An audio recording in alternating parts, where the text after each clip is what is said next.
नमस्कार आणि आपण पाहत आहात लोकहित लाईव्ह न्यूज चॅनल, आवाज सर्वसामान्य जनतेचा। साखरा येथील जिल्हा परिषद केंद्रीय उच्च प्राथमिक शाळेत प्रजासत्ताक दिनी सांस्कृतिक कार्यक्रम संपन्न। उमरखेड तालुक्यातील साखरा येथील जिल्हा परिषद केंद्रीय उच्च प्राथमिक शाळेमध्ये गेल्या 6 ते 7 वर्षापासून बंद पडलेले सांस्कृतिक कार्यक्रम यावर्षी जोमाने सुरू झालेले आहेत।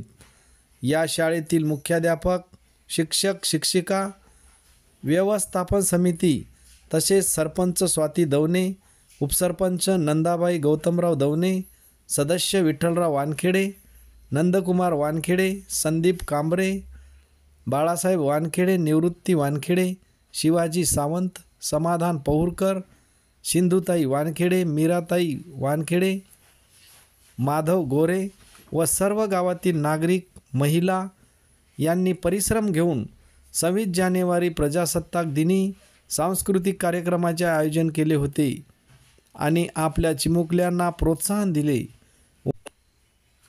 उमरखेड तालुक्यात जिल्हा परिषद शाळेत सर्वात मोठा कार्यक्रम आहे।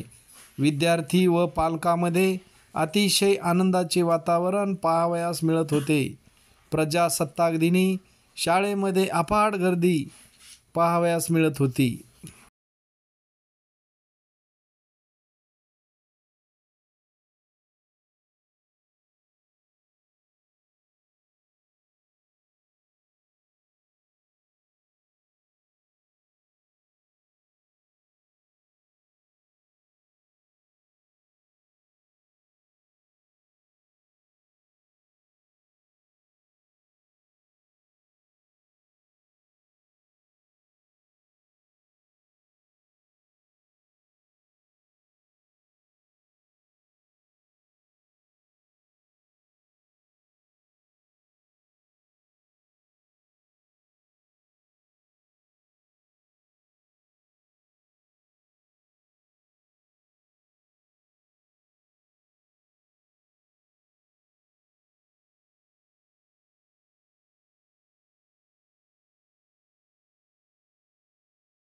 सारी